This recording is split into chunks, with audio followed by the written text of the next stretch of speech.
Cadet Tyler Griffin, and the subject for my essay 2 was global warming. More specifically, it was how humans and people around the globe can positively interact and then combat global warming on a daily basis.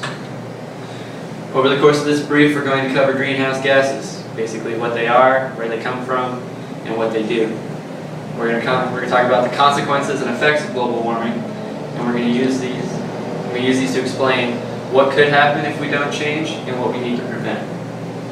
And then I'm going to explain what people can do on an everyday basis that's not too costly, too time-consuming, or too hard, and this will allow them to reduce the effects of global warming.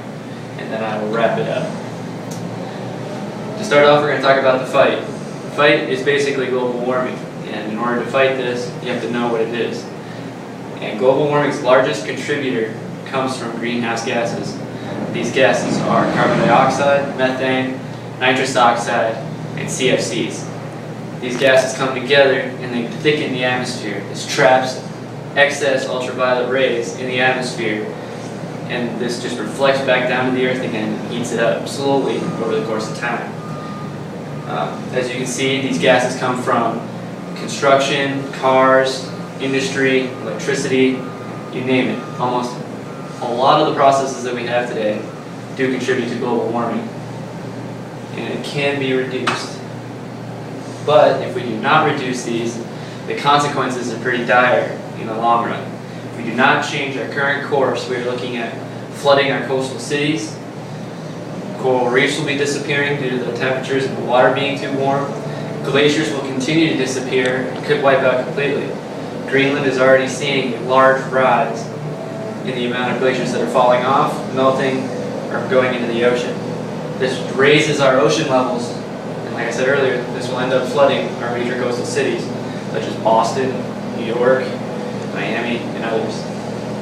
1/3 of all animal species could also potentially go extinct, plants and animals. This means that the climate changes enough where they can no longer survive, and then they'll start dying off. This video that I'm going to show you will explain it slightly less dramatic than that last picture, and hopefully it will enable you to have a better understanding of global warming.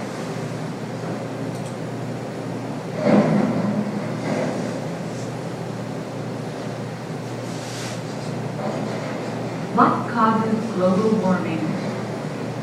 Scientists have determined that a number of human activities are contributing to global warming by adding excessive amounts of greenhouse gases to the atmosphere.